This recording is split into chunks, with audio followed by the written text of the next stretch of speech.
Fenster Mondblüten der zwei. Vor dem Fenster Mondblüten der zwei. Du weisst schon, was ich meine, noch wenn's das Wort nicht gibt dafür. So reden wir halt eine andere Sprache. Ich wünsche dir einen Regenbogen. Ich wünsche dir einen Regenbogen.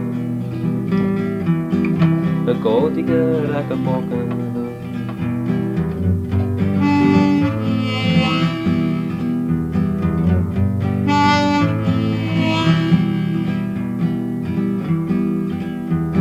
Ich hab dich in meinem Rausch zu mir gerührt. Ich hab dich in meinem Rausch zu mir gerührt. Der Bach hat angefangen und die Bäume sie haben blühtet, wo du dein Kreuz im Wald hast drehen. Wo bist du jetzt und was tust du? Was hast du gewonnen, was hast du verloren? Und gibt's jemanden, der sieht, wer du bist? Hast du wieder Mondblumen gepflanzt?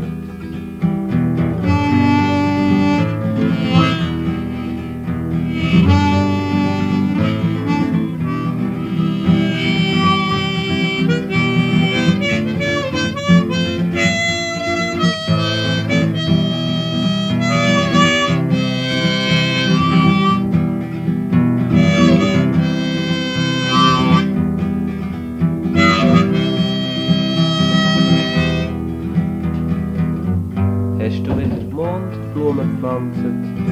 Sag mir, wo hast du deine Mondblumen gepflanzt?